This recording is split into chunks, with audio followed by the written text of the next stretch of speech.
Welcome to the Two Literal Podcast, where we're talking all things fantasy, romantasy, romance, and dark romance books. It could be the latest releases, timeless classics, book news, and anything in between. So grab a drink, some snacks, maybe a book, and if we're live, a phone to call in, because Two Literal is on. I'm Tashee. I am Ricki. And we're Two Literal. I want to ask you first, how did you get into reading? This time around or the first time around? Both. When I first got into reading, it was like mandatory reading. To be honest, it probably was more biblical, but I am the person that like doesn't believe what I hear. I have to like read it or research it for myself. So when I was younger, I was in Bible study, and of course I had all the questions. And so instead of just reading out the Bible, I literally would go and read the context of that time period, like try to get into the minds of the people that were actually writing those stories in the Bible, because that's what the Bible is. It's like a journal of different people. A history of accounts. Yeah. And so back then it was me reading to try to figure out, okay, but why does this make sense? Like I really love tattoos. Like I wanted tattoos, and my daddy was like, this is in the Bible, you don't have tattoos. So I wanted to know what about tattoos at that time was like bad. And after I researched it, I'm like, but we're not getting them for the same reason. So that was first. And then the second journey was kind of like self-help books, which I still like those, but I don't read them as much anymore. That was at a time in my life when I was healing, and I was reading things like, love languages came out. I was reading devotionals from different people. Then I got into business, and there was business reading, like The Go-Giver, still one of my favorite books, and things like that. And then it became, into the genre, which we will mostly be discussing. And I think that journey kind of started because I needed a relief. Like I needed escapism. I needed something to take me to a whole different world. I don't want to think about I can't turn my brain off. Like some people get off work and they don't think about work anymore. I'm still thinking about work unless I have something else to think about. You need a redirection. Even watching a movie or something, it doesn't really captivate me in the same way, because in reading specifically, I feel like my brain is working to create that world in my head, if that makes sense.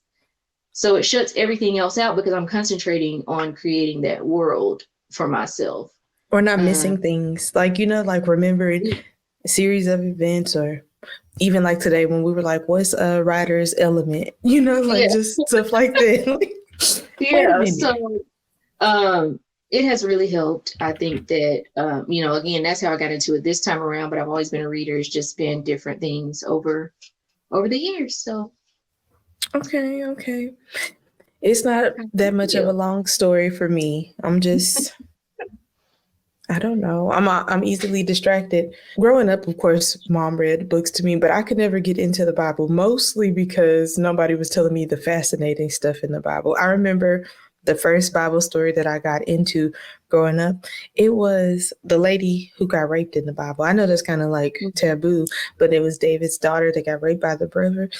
And I was like, wait a minute, nobody told me that there's other stories than the main ones in here, so that was one thing. And then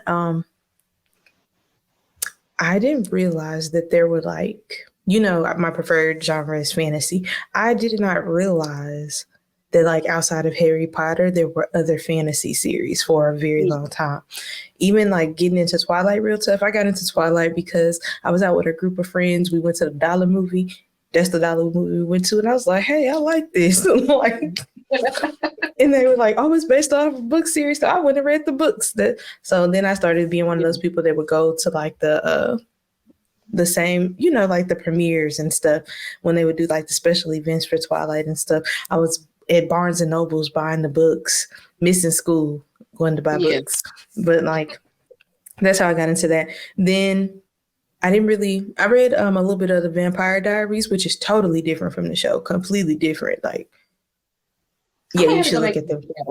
Because Twilight and Vampire Diaries are two that I actually watched, obviously, but I never actually went back and read them. Rewatching Twilight as an adult is cringy. Not gonna lie.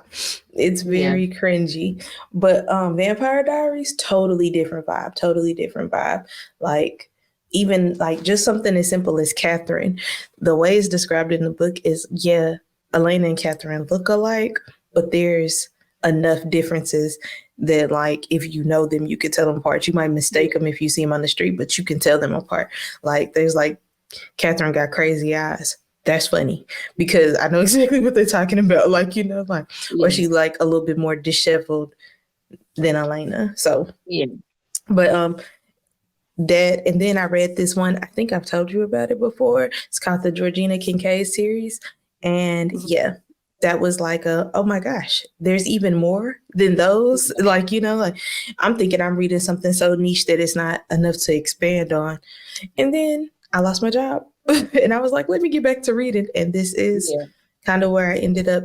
And specifically for like Solaria or Zodiac Academy, I was reading everything else. I was reading ACOTAR, I was reading this, and this one kept coming up as like adult Harry Potter.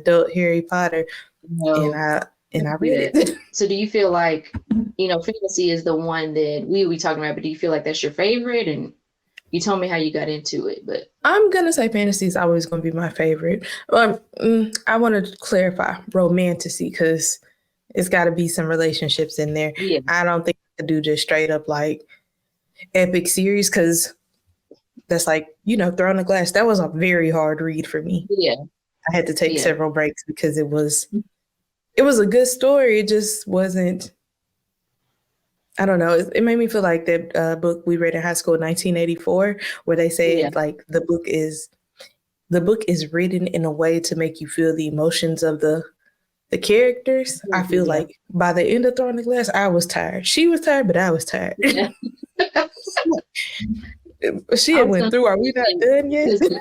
I feel like it wasn't. So right now, you know, we're working on gold. I feel the same way. Like there's a relationship in there. We know the relationship is coming, but like it's it's a labor of love to read right now. I feel you. Yeah, like I just feel like I agree with you though. I feel like it's written to get you into the mind of the character at the time. And I'm sure something is coming. We just haven't gotten it yet. But it takes a lot of effort to stay invested. I feel like when you don't have, like, for me, it's not really romance. It's that too, but also just some type of action event. It can be traumatic action. It can be a war. It can be, you know, a fighting scene. Something needs to be happening. Like, or is that the word we're looking for? Not intensity, but like, I don't feel like action is the word, but like it's another word too. Like anything, honestly, just anything happening. Yeah. In Solaria, what world is your favorite? Or I guess which segment? I guess it's all the same world. So which story or series is your favorite? I feel like all of them have their kind of strong suits. It kind of depends on where. One of the things that I like about Solaria is it is world building, and I do feel like there's a build up when you first start reading it, but there's stuff happening that whole time, if that makes sense. So like with Ruthless Boys, you know, it started off, we don't really know what all is to come, but she's automatically like beating somebody up in the first scene. Like, hey, I'm Elise, I whoop ass. Yeah. In Zodiac Academy, of course, we don't know what's happening, but one of the first scenes is like her trying to break into a house. Like, where are we going with this? You know what I'm saying? So that attention grabbing was big for me and what kept me going. And it happens, you know, I don't know if there's really a moment where you're like, this is dragging on, you know, for that long. It may be a chapter two to a couple chapters. And it may be cool, like smooth sailing, but something is going on in the background. Like we see relationships. And even when it's kind of cool, something's being set up. Something is happening. Like, in our reread now, even now, like stuff is mentioned, and I'm like, dang, that's way bigger than than what I thought it was initially. Yeah. I think that Dartmoor has been my favorite, but part of that is seeing how that character evolved from when we saw her previously, which was in, you know, the very first of it. So I think that one is my favorite just because we get to see the continuance of those questions that weren't answered. I do like that most of the characters are in every series in some kind of way. You know what I'm saying? For Ruthless Boys, who would you say is your favorite character? Or even if it's like per book, it's a favorite character. I feel like that's acceptable. It would be acceptable, but I think my favorite stayed the same throughout, and that would be Leon for me. I just knew you were going to say Ryder. I just I know. knew it. So Ryder, I think, is my type as far as, you know, Mhm. and he stayed consistent too. So one of the reasons that I like Leon and why he's my favorite is because I feel like he was himself the whole time. I don't feel like he was trying to be like super tough guy or anything like that. He had to learn some things, but throughout, I feel like he was just his happy-go-lucky self from jump. He wasn't trying to. And all of them, no disrespect, maybe with the exception of like Dante sometimes, all of them needed that. Yeah. Yeah. And I think he was honestly, as we saw throughout it, like the glue that kept everybody together. He had his moment, you know, when everything Oh, you happened. going to spoiler territory? Ooh. I don't know, but I just feel like he was. Okay, I ain't gonna say more. I don't want to say, but yeah, Leon was mine. I concur. Same for me. Leon. It's not, honestly, it's so small. It's just because he's funny. Well, literally, it's just because he's funny. But I feel like a lot of them had a lot of comic relief in there. It just wasn't in the same way. No, he was like, he gave class clown funny. Like this, he's hilarious. Like, yeah. I love Leon. I was about to say, he gives Seth vibes. And honestly, across series, I could probably say about the same thing for everybody being my favorite. It's probably about anybody that's probably about neck and neck. Even though Seth is kind of hard to swallow in ZA, but Sin, love Sin. I feel like Leon is a lot more in touch with himself and his emotions as than. Did I say Leon or Seth? You said Leon. Leon is more in touch with his emotions that I feel like than Seth was. Seth is still trying to, even though he's out, you know what I'm saying? But he's not like, he still cares a lot what other people think. And I feel like Leon only felt like that about. The difference between a dog and a cat, you say? That's true. That makes sense. So I feel like he was only that way for a handful of people, but not like the world. You know what I'm saying? And I guess that is true between, you know, Wolf and okay. Okay. Before we go too far, why do we, I guess you can speak for both of us because I feel like we feel the same way about this. Nothing else but this. But why do we love this series and this authors? I think you kind of spoke to it a little bit though, with the like opening, the attention grabbing and things like that. Yeah, I think that was a bigger part. You know, both of us kind of need something engaging, and it wasn't even so much the fantasy, but I think just having those things that there are so many storylines a lot of times going on within these books. There's mystery, there's, you know, there is the spicy, which to me is good, but some people might not like it as much. And like just keeping us engaged, like having something going on in every scene, even if it's like mellow, you know, for instance, when it comes to a war, there's some type of romantic connection that's either forming or secret or whatever the case may be. Or a familial connection that's being made, or something that's going on, and there's multiple things for us to uncover as you read not only each series in this world. I think that's the biggest part of why we love it and why we continue to, you know, follow as it keeps going. I want to say this, but I don't want it to sound bad. Also, the sister's kind of right in I don't know. This is not like Shakespeare literary type works. It kind of give like reality TV vibes, but I mean that in a good way. Just like it's just pure entertainment. Like I know this was written just to entertain me. Nobody's trying to like make me think too much about too much of anything. They're just, the story is just going and going and going. Like I feel like that's a good thing though. Like, you know, it can be a downfall if that's what you're really into. But if you just want to enjoy a story, I feel like this is, especially if you're just getting into fantasy, because if I was suggesting a story to somebody, I probably wouldn't suggest something like Throne of Glass because it's a very slow start, and it's not a very slow start. It's a slow start to the series, not a slow start to the book. Yeah. You know? she still kind of writes it in a way to where the characters are relatable without making you have to dive too deep into their, mental, like you said, in like Throne of Glass or something like that. I was going to mention ACOTAR because I kind of feel the same way about that, but we do get to see a lot of into their intellectual and mental state more than we do in ZA. But again, there's action and stuff there. So both of those, I think, were favorites of ours for that same reason. It's not something that keeps dragging on until we get to, what's really happening in this series. I feel like it's the difference between like high fantasy versus like general fantasy. High fantasy requires just like, I don't know, the more action, the war, you know what I'm saying? All the stuff that we say, like, it can be a little daunting to get into if you aren't already prepared for what that's going to be. Yeah. I was going to say something, but we'll wait because I don't want to do a spoiler first. And it's easy to do, is it not? Especially with this crossover situation. Yeah. Okay. So I know one of the things we're supposed to address is what we're about to do, what we're about to cover, what to expect in the series. I feel like I kind of already spoke to the writing style, how it's a lot of cliffhangers. I feel like even within single books, there's cliffhangers sometimes, even from chapter to chapter. So I personally feel like you should expect cliffhangers. You should expect laughs, maybe a couple of tears if you're an emotional person. I feel like I always kind of feel like with the sister story, so how's that gonna work?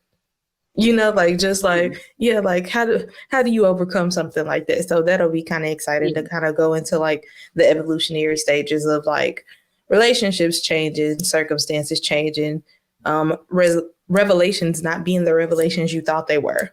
It is a little bit of mystery. I personally don't know if there are any trigger warnings for this series, unless speaking about a sibling death, if that could be a trigger there. Yeah, I think so, especially once we get into the second series. Yeah. And then it is a harem. I feel like although that may be a spoiler, it's just something to be expected. And if that's not your jam ever, this might not be your story. Yeah. I don't know how you feel about this, but like seed planning for other series and other worlds. It's a lot of, I feel like we should know those things, especially since we're going to cover the whole world. But it's a lot of seed planning. So if you feel like something is like, why did they mention that? That's so random. That's so weird. It might be worth noting. It might be worth noting. I feel like it never fails. There's always a character who does not matter that is annoying as hell.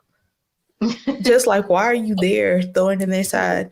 Like, no bigger plot point, but they're there just to wreak havoc. Yeah. What about you? What do you think? Definitely the random characters. Like, what?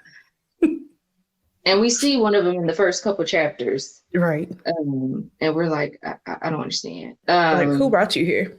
Yeah, like, and I don't feel like it really adds to it, except for to see the character of the main character and how they react to that person. Does that make sense? Yeah, it speaks to the character's I don't know, I guess character. Yeah, just like their resilience, or how they deal with people of less power, like all kind of stuff. Just like you said, their character. We have to mention the spice because some of these scenes are very graphic, especially towards the latter end of the series. God, at some point it was like, Jesus. Yeah, and towards the end of it, I feel like it came more often. So if that's something that our readers are not interested in, then this might not be the section of our podcast to listen to, because this might be a good time for us to create a scale of spice. I personally feel like this series overall is probably like a 3.5 in relation to like what we just did with the dark romance on the other side. Yeah. It is a lot, right? But like, I feel like maybe we should spice rate each book. The first series or the whole of Solaria? Just each book as we go through them. Yeah, this first series I would probably give like 3. It wasn't as bad as some others. Yeah. I do feel like there are some books that definitely are over 3, but like as a series, 3 And I feel like the ones that are out over of 5. 3 are the ones where stuff is like just where it's new, like they're in the honeymoon phase first, and just It's like when it's the first of something, it's way more descriptive. yeah. You know, Yeah. like then otherwise it's like fade to black. I still personally feel like it's enemy to lover because one of these characters I did not like in the beginning. I liked him as a person, but I didn't like how he treated that person. So I think we have to mention that because some people are like, ugh. I mean, but okay, so I didn't say anything about that because ZA is such a freaking that is a bully romance. Yeah. Like this is more like he didn't treat her great, but it wasn't bullying necessarily. It was more yo-yoing. I feel like yo-yoing is kind of a more fair term than straight up bullying because ZA was bullying. Yeah.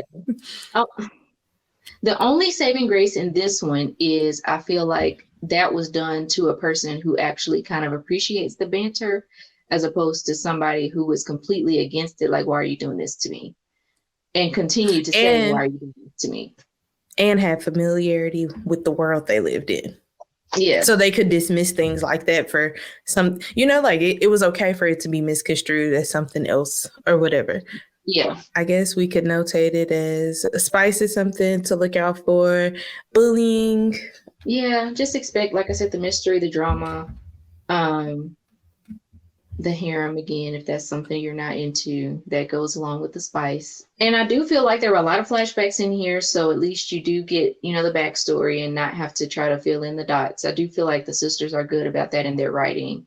If there's a question about anything, at some point it's going to be answered. So you just have to just stick with it. Ride the wave. Yeah. Might not be till a couple of books, but it'll get answered at some point. So. Ooh. You didn't say who your least favorite character was. Oh, I really have to write that down because I feel like it changes all the time. It does. But I do feel like the person that stayed consistent for me that I was like not enjoying, thankfully they weren't in a huge part of the book, but it was Elise's mom. She was detached. I don't feel like her character was big in the book, but her influence was big in the book. On everybody, not even just Elise, on Gareth too. And since we see both of their perspectives and the things that they've gone through because of something she did, it may not have even something she did in current times, but just something she did. Because, Elise tries to, I don't want to spoil the book, but Elise tries to cover for her a lot of times because of her mental state. But like, how long were you in this mental state? You know what I'm saying? Because that. But even in the first, I don't feel like it's spoilers because we plan to talk about the first few chapters anyway. Yeah. Even Gareth and Elise both kind of said the same thing. It was her heartbreak from Gareth's dad and Elise's dad. So in Elise's case, that's her whole life. Yeah. Her mom's been like that her whole life, which also means that Gareth might have explained it that way. Mom used to be great. Yeah. It's just so-and-so broke her heart. Like, so. An age that, like, when has he seen anything different either, Because he's not that much older than her. She was my favorite. There were other... Least favorite? Least favorite. There were others, obviously, because there are other, like, villains in the story. But I feel like her chain of events is what brought all this to pass. I can concur with that. But you know who I don't like? Principal Grayshine. He just annoys me. It's like grating teeth, man. I laugh every time I hear his little things, especially since, we do audiobooks. So that I feel like that makes everything way funnier. We do believe that audiobooks are reading on this channel. Because some people differentiate it, but yeah. And you had to get me into that because, well, partially because I just liked reading and it was like my time to myself where I didn't have to do anything else. But I feel like this past year specifically, it's been so hard to do that. Like, I feel like physically reading is a luxury that like most of us can't afford. Like you just don't have the time to sit there like that. That's why audiobooks work better. You can do it while you're driving. You can do it. You know what I'm saying? Like you can go work out or something because physically reading often means sacrificing one thing for another. And, I was getting through those books at first, but at some point it was like, okay, I need to go wash these dishes. I have animals. I need to take the dogs out. And it's I way can't easier to do that work. stuff with headphones than to physically read. I will say though, with audiobooks, number one, I get to see some of these names because I was saying it wrong the whole time. Not in this series, but just in series as a whole. I don't know if you saw those TikToks. They're like fantasy series and blue doo doo doo. Yeah. That is so accurate because who was it? Kale. I would have never read his name as that if I was reading the book. Who would have? I would have. Because you couldn't have told me that Farrah's name wasn't Fairy. Yeah. And it makes me think of and we're getting off so big, but it makes me think these voice actors like get that directly from the author. They do. I actually follow Jake and Bridget on TikTok. Sometimes they read their stuff, but they like send voice samples over and everything like that for the authors to pick and stuff like that. Yeah. Other tidbit, did you know that there is always a main female character in the sisters' writing that is vegan? No. Did you know Elise is vegan? It seems so counterproductive with the whole like vampire thing, but I do remember that in the second series, ZA. I remember Tori was at least. But I did not know that about Elise. I don't know if Rosa is, but I mean we can always address that later. But even like I started the other series, not the one that we're both on pause on right now, but not Brutal Boys, but the other one. Anyway, the girl's name is Rogue. She's vegan too.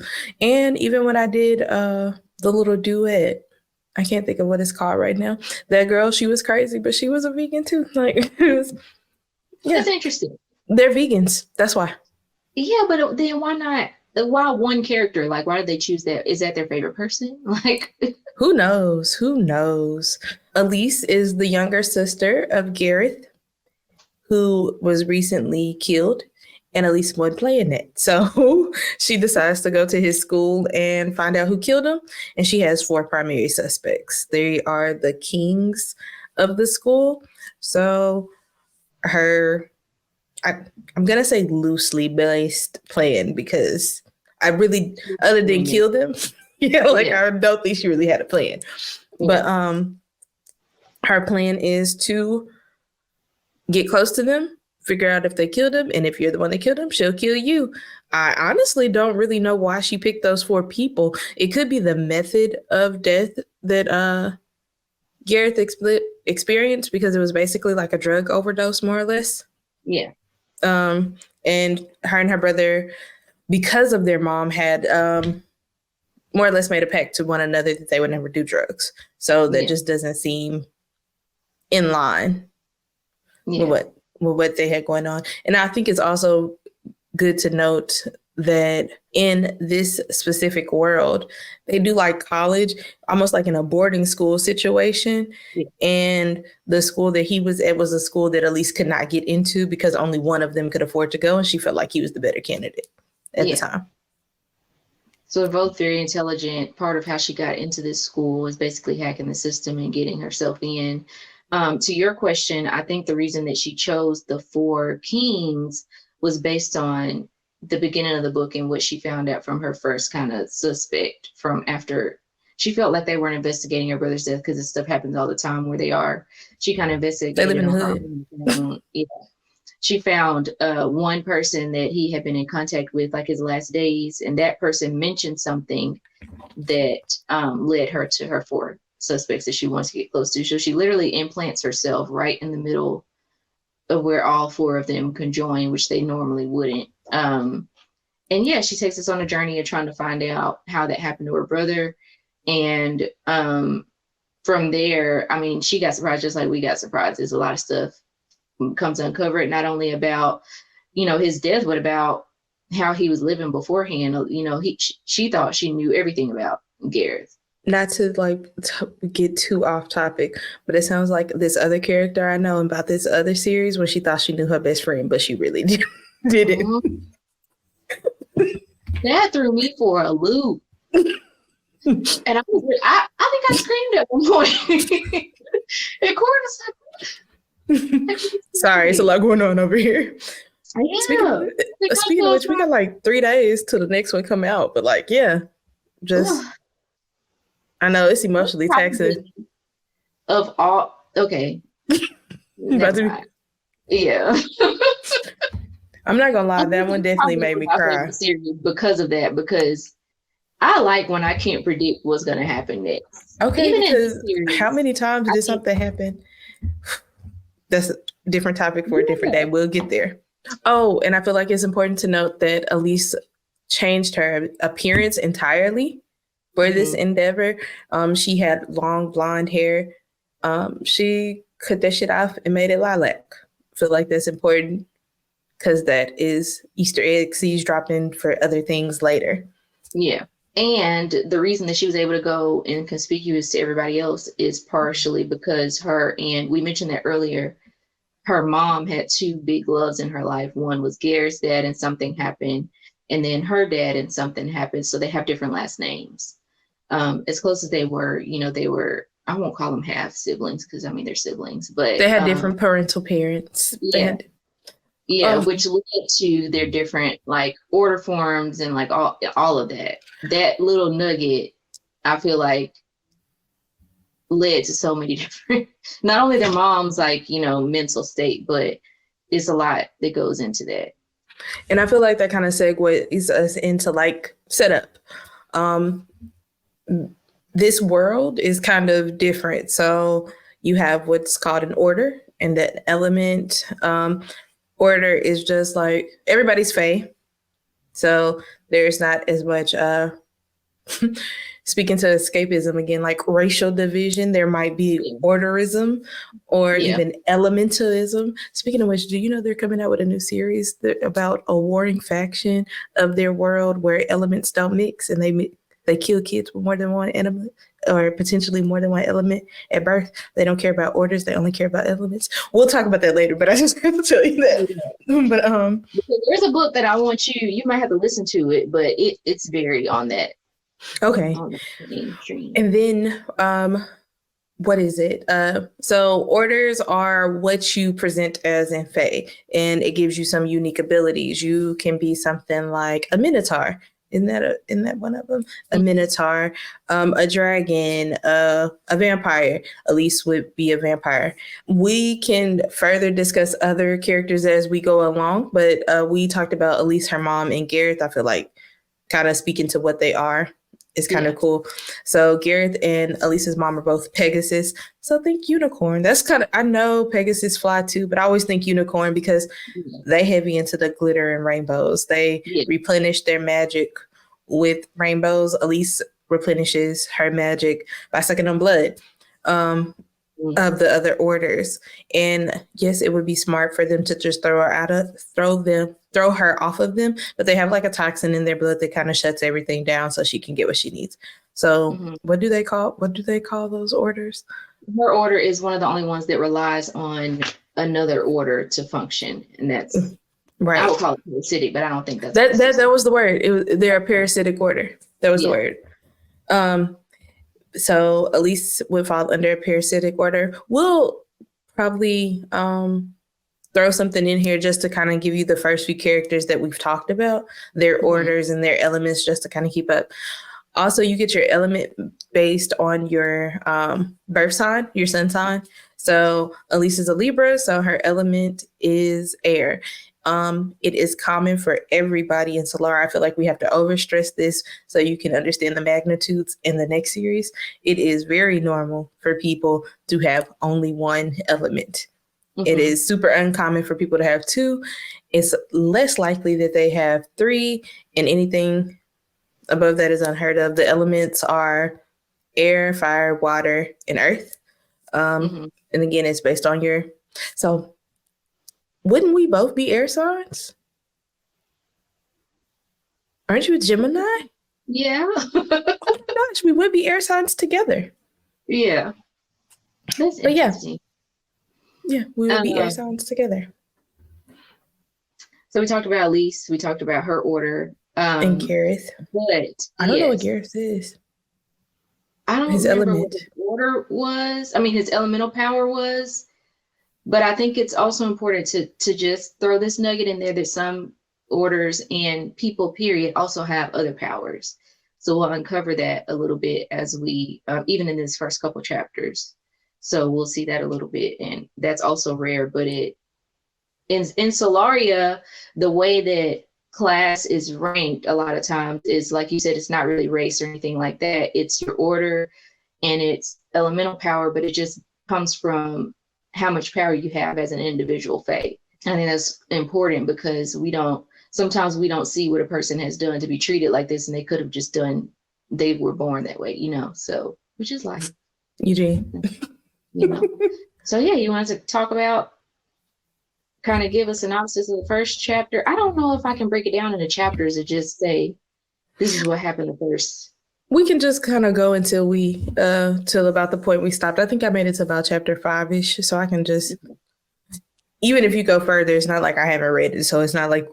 No, I know, but I think, like, do we say in chapter 1 this happened, chapter 2 this happened? Because I didn't take notes that way. I just got. Oh no, we can just say up until this point this happened. Because if you go further than me, then that's fine. The first few chapters, we are introduced to our primary suspects, our main characters, and kind of establishing what the rapport is amongst everybody. I feel like that's a fair way to say it. Elise is meeting everybody, so the POV is mostly Elise for these chapters, but there is multiple POVs throughout the book. POV just means points of view. Don't want to just be talking in the lingo and you don't know what I'm talking about. So Elise, like Ricki said, is gonna start with just kind of determining who she thinks is at fault. She does this by finding a werewolf who is on Killblaze and kind of question him. Apparently Killblaze makes you crazy because he wasn't really answering her questions. Yeah. He was kind of talking in riddle, and he ends up actually killing himself on an elemental ice dagger that he made out of ice because he has a water element. But that makes her determined to go to the school and figure out who is at fault. So we are introduced to the 4 kings at this point. We have Gabriel. Gabriel has 2 elements. He is also Elise's roommate. He is not a part of any gang. He's a movement by himself.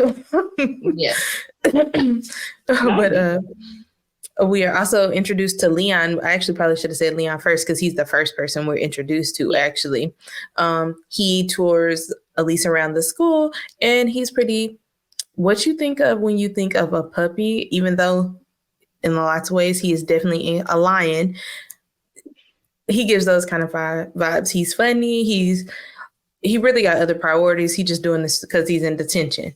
But he's also a king. He's a Nemean lion, and his element is fire. So I want to mention for Leon, because he's so confused in these first ones, why Elise. So Nemean lions have a power where they basically control that person's not attraction, but like they're automatically attracted to him because of his charm that he turns on. And he is so confused that Elise is not like trying to carry his bags and trying to hold his water fawning over him, just like trying to follow him around, like she said, like a puppy. So that's one of the first things that we're introduced to, is some of the other people's power and the things that they can do aside from their elemental power. Leon is one of the biggest ones I feel like that we keep seeing throughout the story. The reason that Leon is a king, because he is unaffiliated too, and I feel like mentioning Gabriel and Leon first is intentional because they're unaffiliated with gangs, because they live in the hood, y'all. but Leon's family is famous because they are a band of thieves, if you will. Like they steal, and they're good at it. They've made a career out of it. They're known for it. Currently, they are unprosecuted for it in extreme ways. And it's part of their, reputation to not get caught. It's known, but not caught. Yeah, so they have their hands in everything, and that's why they're unaffiliated, because that's kind of how they make their money, is kind of working with whoever they can. The assassin of thieves or whatever. Then we have, I will let you take this part over since I did the first two. So the next person we're introduced to is, so first of all, Elise gets into the school that Gareth went to, and that's how she ends up finding the Kings. Going back, she found that werewolf. He mentions the Askira clan, and he mentions the king of the school before he unalives himself, so that he doesn't have to give answers. And he was also, on kill place, so his mental state wasn't where it was. So that's why she went and focuses on these 4 kings that she knows of at the school, because that's where she was led by that first, interaction that we saw. That was literally the first scene of the book. So we met Leon. He just happened to be the person that's going to be escorting her through the school. The next person she meets when she gets into her room is Dante. So Dante Oskira is the alpha. Isn't the alpha at that point? So he's the alpha of the clan, which is one of the it's 2 big gangs at the school, or in the city, not at school, but in the whole city. And he is a dragon shifter, but the important part about Dante is he's a dragon shifter, but born of wolves. So he's actually the alpha of a wolf pack, which is the Askira clan, werewolf pack. His sign, you told me what his sign was. Air. He's an air sign, but he can also, he's only. You should over-identify with Dante. He's a Gemini too. Can I be honest? What? In the beginning of the book, even though I should identify with him, he was one of my least favorite people. What was it? What was it that made him? I felt like he was overcompensating. Everybody else up in these first couple chapters was who they were. They may not have known who they were all the way. Like, there were some things uncovered that they hadn't dealt with traumas or whatever case it was. But Dante was loved. You know what I'm saying? Like, yeah, but also you gotta remember that he's probably not gifted the ability to be underconfident, with always just knowing from jump that you're going to be in charge. And then everybody's like, wow, you're in charge and you're a dragon. And he might just feel left out. Who said he wanted to be a dragon? That's true. And who said he wanted to be alpha? I completely understand that. And he grew on me, obviously over time, but he was the only one that I felt like just wanted to be a bully from jump. So that goes into the next person that she meets, because even when she goes to class, she meets her roommates. Lainey was there. We have to mention Lainey. Oh yeah, Lainey is great. That's what my real order should be. Sphinx. Yeah. So Sphinx, Lainey is their other roommate. There's 4 roommates, 2 bunks that she meets, and that becomes a good friend of hers.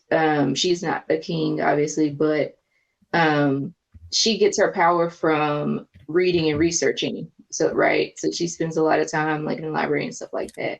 And she provides a lot of comic relief, I feel like, because she just like, well, I don't even say Elise, because Elise has a lot of big energy too. I think Lainey is the one that's kind of like mellowing everybody out, because 4 of them in the room. So Elise's roommates are Lainey, Dante, and Gabriel, and then Elise is there. And those 3 have the biggest personalities, I feel like. Even Gabriel, who is a loner and doesn't really like to talk, but when he does, what's the word I'm looking for? An intimidating presence about himself. Yeah. For sure. So we meet Lainey, and then she goes to class. In one of her first classes, Ryder is there. Ryder is the 4th king that she meets, and the 4th one she's coming to investigate. And he is like the leader of the rival gang, the Lunar Brotherhood. That's the rival to the Askira clan. And the interesting part about Lunar Brotherhood is that none of them are all the same order or anything. It's literally just a gang, and they all came together, and that's like his family. So Ryder is a basilisk. He's one of the last ones, or the last one that we know of. And his power is shape-shifting. into a snake, but I mean also into other things, as we'll see. I mean, werewolves, I feel like everybody shapeshifts into their orders. Why don't I remember anybody's element right now? Earth. He is Earth. Earth, thank you. And I literally got the stuff written down. I don't understand. So Ryder is an Earth. We've had a day.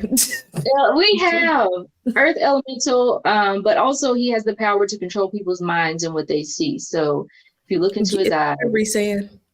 It's giving Ricki. Aw. You know I love Ricki. No, it's not your favorite.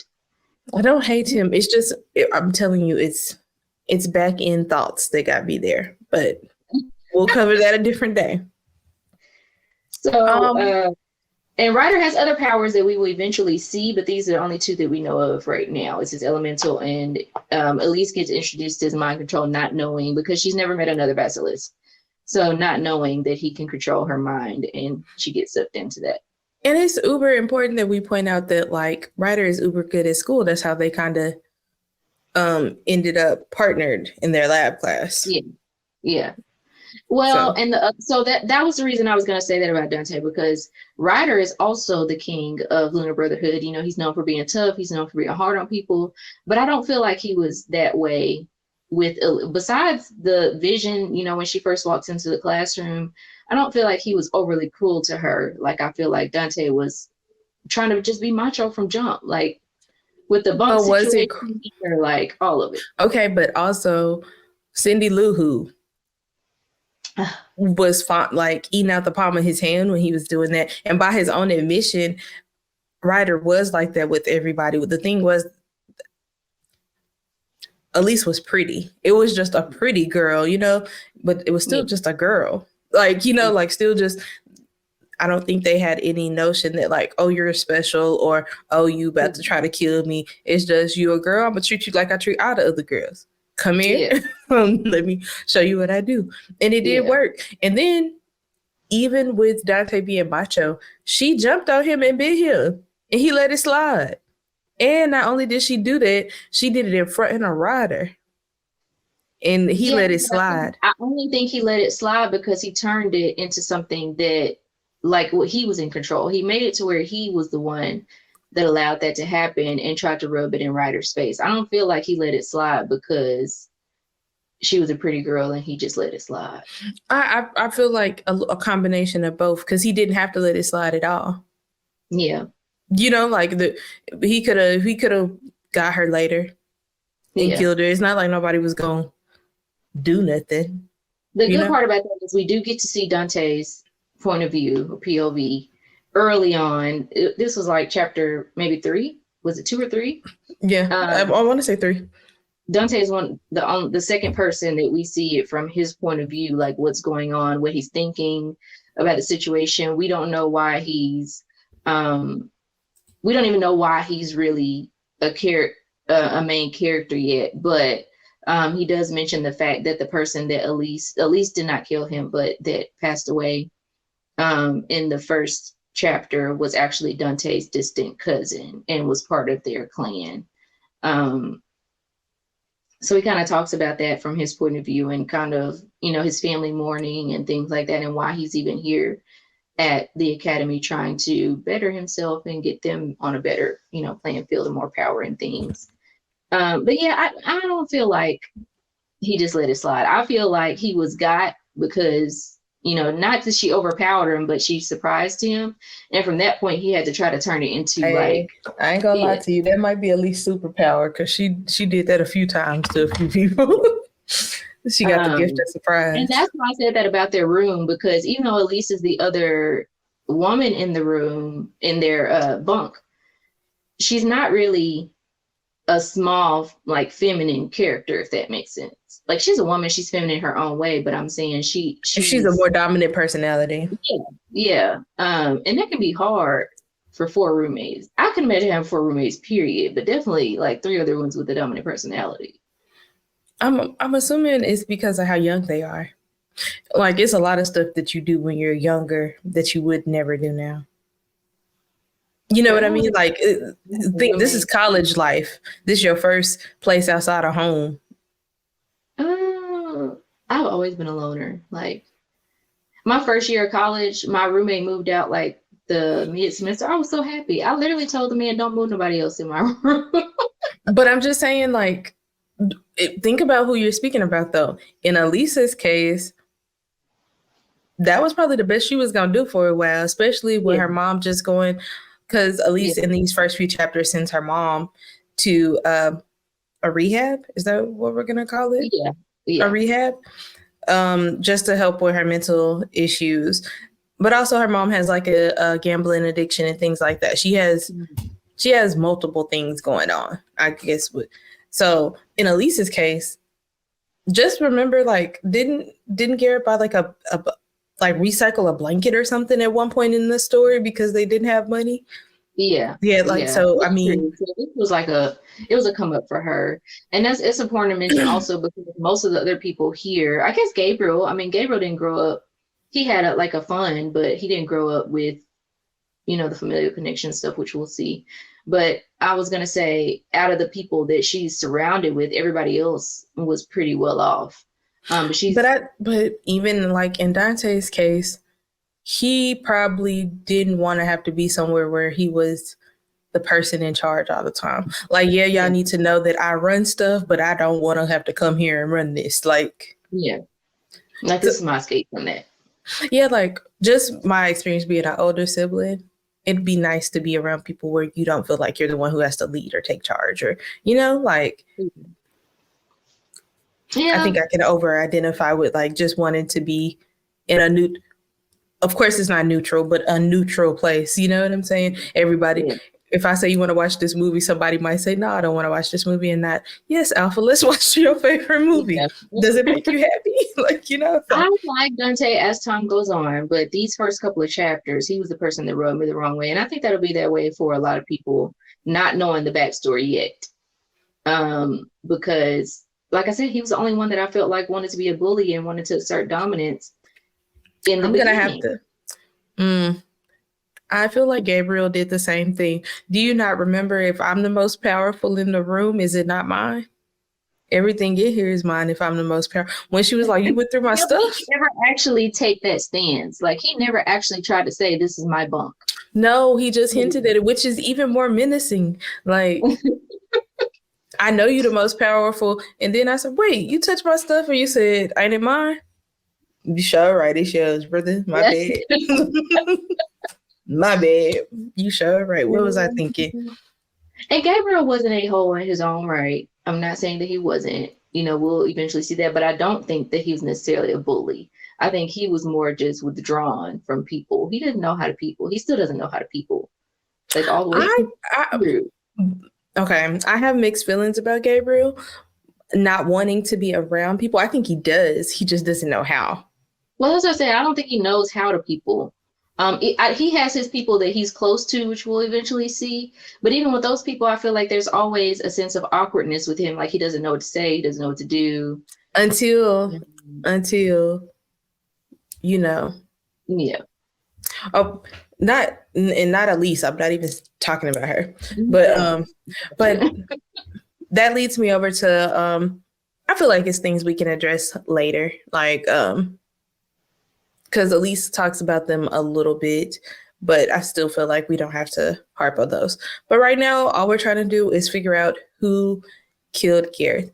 In your opinion, when you were first reading this, who did you think was the most likely suspect? In the beginning, I thought so. We didn't talk about the point of view from Gareth that they talk about in the first couple chapters. So we find out is that, of course, Gareth went to the school. They could only afford to send one kid, but Gareth was also coming back to visit like his mom, who was she a stripper? They never really. Yeah, she was a stripper. So she was a stripper. She worked at a club. The club owner also ran a gambling ring and things like that. So she owed a lot of money to this club owner. And she was going to use Elise to try to cover that debt that her mom owed. But Gareth stepped in and was like, I'll pay it back. So to be honest, in the beginning, I thought that it was either that club owner, whose name I don't remember. Big Sal, isn't that her name? Big Sal. I thought it was going to be related to Big Sal, or I thought he was going to be doing something to earn that money that was going to get him you know, killed eventually. I never did think that it was, you know, on the stream of where we're going. I feel like it took so many turns that I just never knew. Yeah. But we can talk about where I was at each time we reconvene. But initially, yeah, I'm gonna go with Big Sal because it's important to note that she was a siren, and while she was telling Elise's mom, like, hey, let's get Elise on the stage to make money. She about to be 18. We can have her shaking booty. She was also, sirens can manipulate emotions. She was also manipulating the mom's emotions. And the mom, like we said, already has stuff going on. She's not healthy when it comes to emotional states and mentally. So she was playing on a broken violin, if you will. So Gareth intervening definitely was for his sister, but also for his mom's sake too. Maybe not in the same kind of way, but more like, you're pathetic. You know, like, I have to do this again because you're pathetic, but also I'm protecting my sister. Because again, they have that's also why Elise doesn't believe that he died on drugs. They had a pact to each other. She wasn't gonna get on the stage. He wasn't gonna do drugs. The plan was to leave from where they were. So I definitely think Big Sal was a big, like, ooh.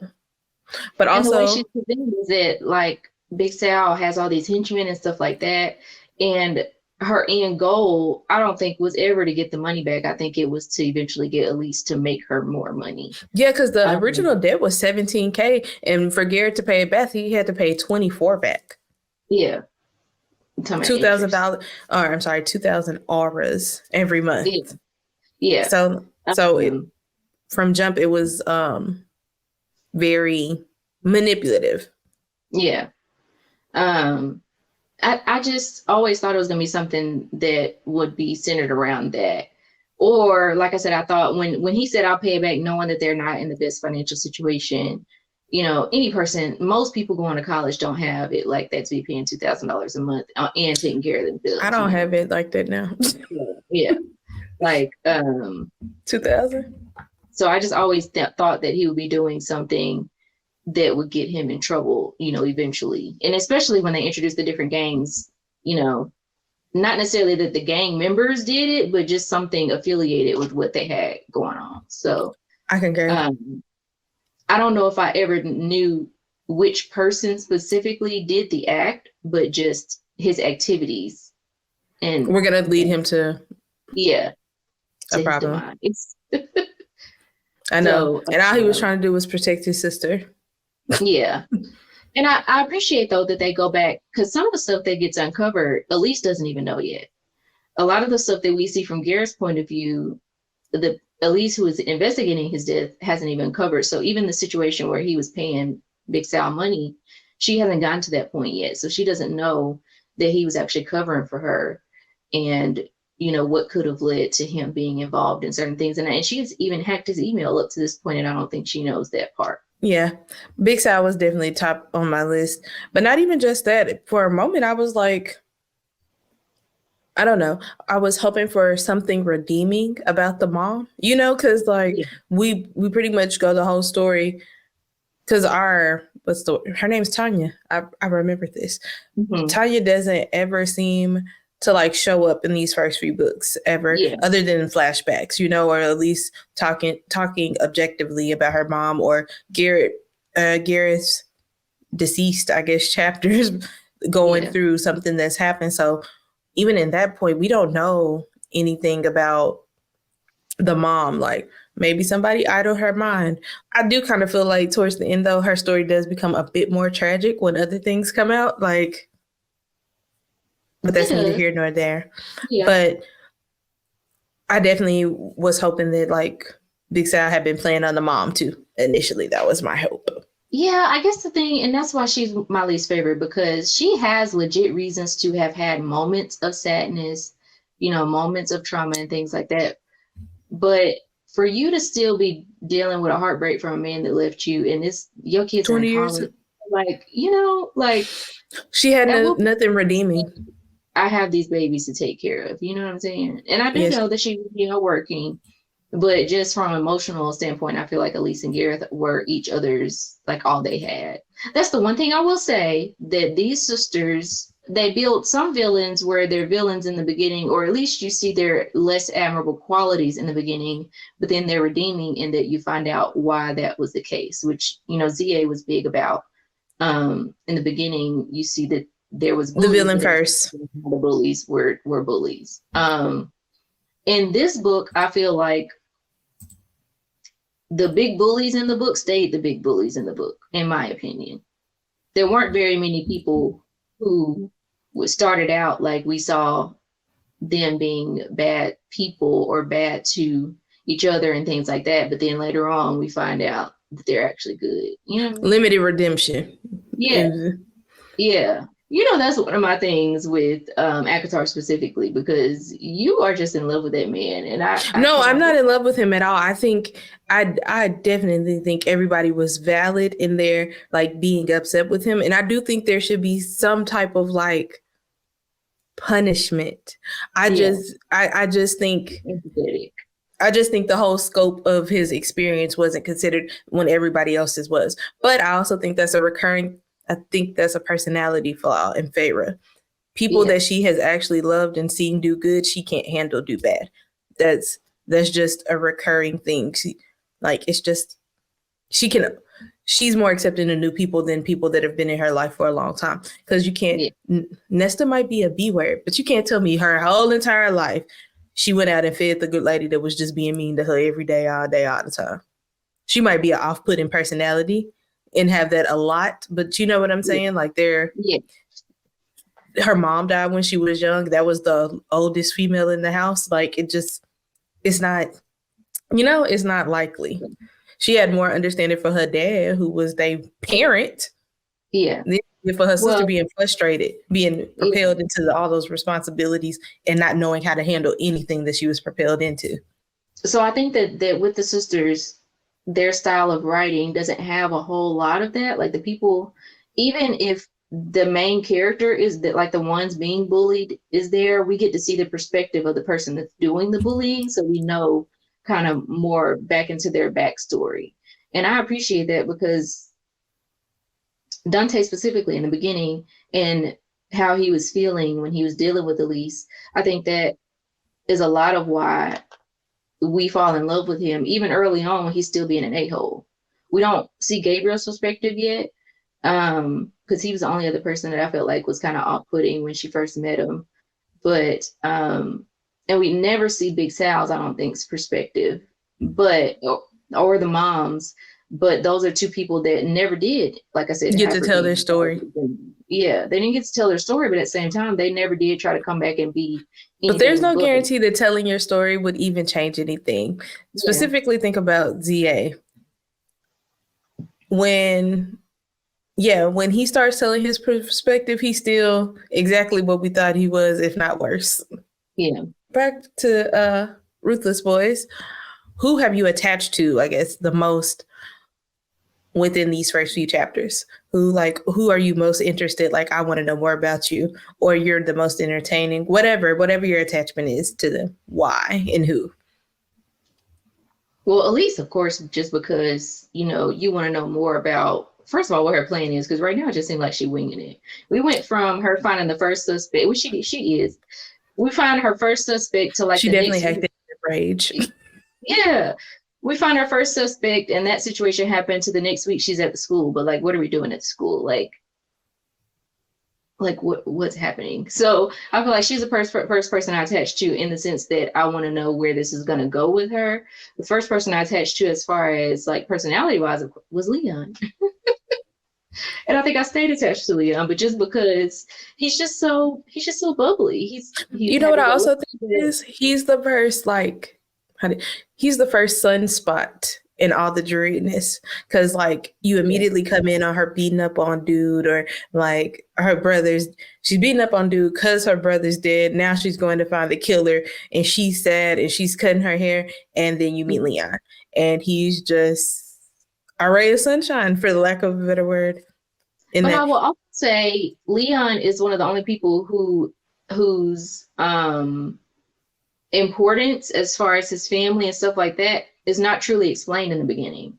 You know, he harps on being a knight and the knight family, and she even says he's one of the kings. But like, why is this family big? They're not two of the rival gangs like the other two. So like, what is it about Leon that makes him one of the kings, especially for him to be so happy-go-lucky? And then like, what does he turn on to where he's one of the kings of school? You know what I'm saying? And he's disarming. So like him being disarming makes it easy for you to think that like, why is he special? You know what I mean? Like, why what about him is special? Yeah. He's just sorry. He's just he's so nice. How can he be in charge of anything type of. And also on top of that, not only that, but when we meet him, he's a king of the school, but he's in detention right now. Like, you know what I'm saying? Like, did he even say why he was in detention? I don't think he did. I feel like this is so inappropriate, but I think he said a fart joke or something. Oh. Doesn't that sound like a Leon thing? Like, I feel like he said it was like a fart joke or something. I do feel like he's one of the first, obviously aside from Elise, being a vampire, he's one of the first that shows us how he replenishes his magic when the sun comes out. Like, and when the sun came out, everything else was null and void. Like, he left her. He like, don't you see the sun? So Nemi and lions replenish their magic through sitting in the sun. So like, but which is very cat-like, just basking. For sure. And so he just randomly was in her class and took his shirt off and like, oh, here, hold this. Dante did kind of talk about replenishing his power at the beginning of his chapter when he met Elise, because he was holding something or something like that. Yeah, I think he had a medallion on or something like that. So since he's dragons replenish by sleeping with or having skin-to-skin contact with treasure. It's not necessarily gold, but we hear gold a lot. I wonder why that is. Yeah, I think probably because it's the like most expensive, you know, like the most expensive items that you can probably find or whatever. Yeah. And people, because we all associate gold with luxury, is probably more stuff that people treasure that are gold. Yeah. So obviously, I feel like the dragons have it the hardest because you obviously can't carry around treasure all the time. You can wear necklaces and things like that, but the more you have, the more, you know, power you replenish. I always think about Scrooge McDuck swimming in the gold. Yeah. And I think it's funny later on in the book how we see how I'm trying to think of what you would compare that to, how protective they are, their treasure. Like, I know that is possessiveness. I mean, lack of a better word. Yeah. Even something that really isn't his, but he sees it as shiny and he wants it. You know, I think that's funny. It's almost like obsession, I think you could call it. Yeah.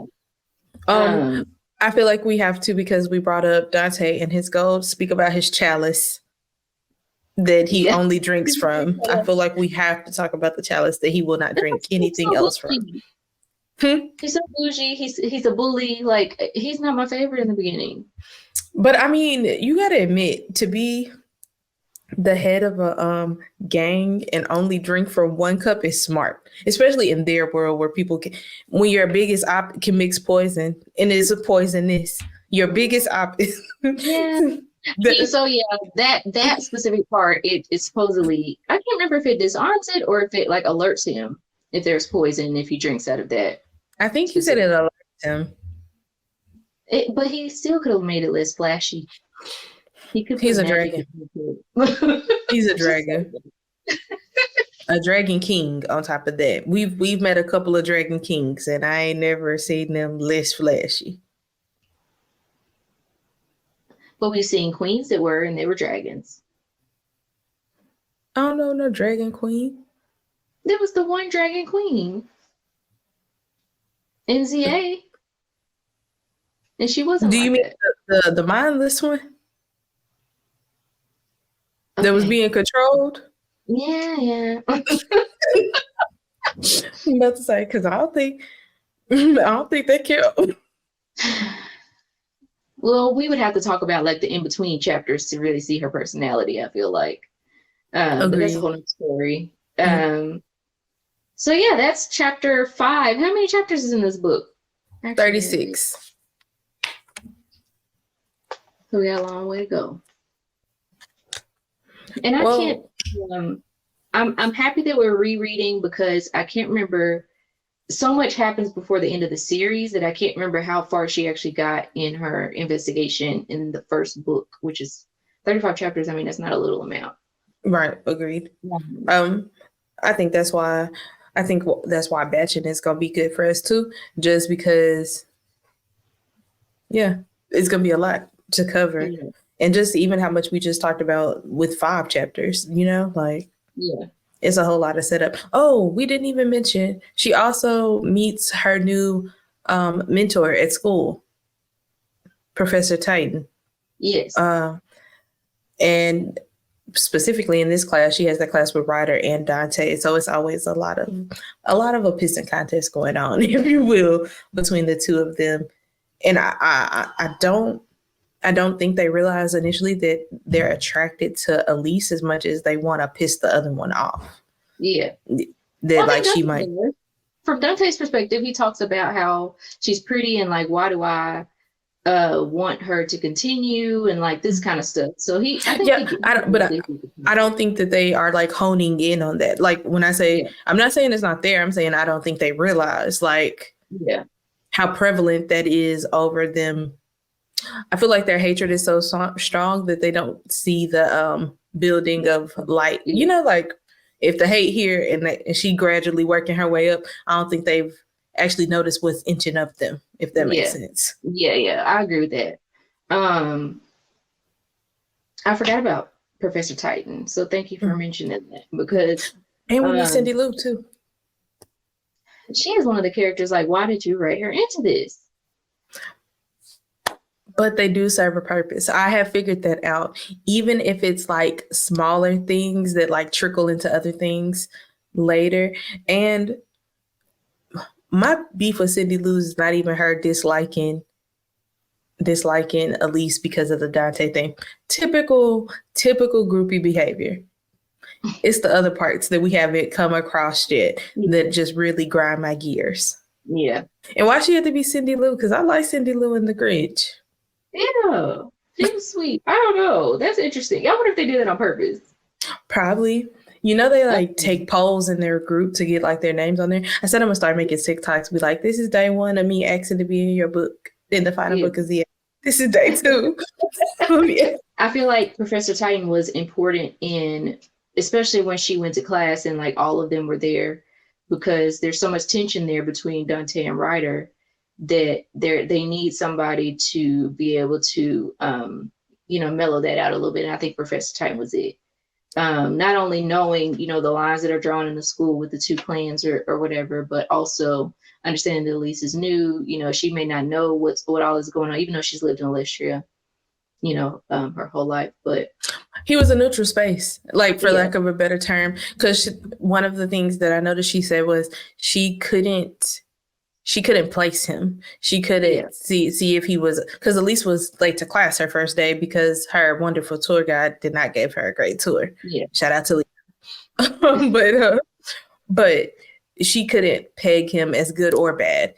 Professor Titan was just neutral. And I feel like, I don't think even Elise planned for the like level of attractiveness that she has to the kings that she's hunting for killing her brother too. So like, and I feel like it surprised her to find somebody that she felt like that with so early on too. Because it was like surprising that he offered like a tutor situation and just some type of empathy towards her. I don't think she was used to getting that from anybody but her brother, first of all, but second of all, she knew she came here on a mission, and I think she had just labeled everybody, in the beginning. Also, I feel like we have to bring up, Elise was told that she was gonna have to meet up with the counselor, and she's worried about that because she feels like if anybody starts to counsel her too hard, they'll realize she's crazy. I was gonna say that she was scared of that because obviously she has this plan, and also because she did all this illegal stuff to get into school in the first place. Right, she didn't want guilt creeping up or whatever. Yeah. So it's a lot that goes into that. We haven't seen her go to the counselor yet, but that's like Cindy Lou, the reason we don't like her, because I feel like we didn't touch on it, as Professor Titan assigns Elise with people, they have a rankings list at school to show where you're at. Elise is obviously at the bottom because she's brand new. And he pairs her with the person that's doing best in class, and she wants to be with Dante. She's already kind of staked a claim, if you will, prior to Elise getting there. So she kind of threatens Elise like, hey, get up off my man. I feel like Elise wasn't showing any concern for him in the beginning, but I know that Dante made the comment that he did about, you know, how attractive she was, blah, blah, to try to help with the situation. After she bit him. Yeah. Yeah. So that's interesting. And I mean, I know that there's a reason why these characters are there, but she was one that I felt like we could have done without. Like, I have a question for you. Would you consider Ryder a parasitic order?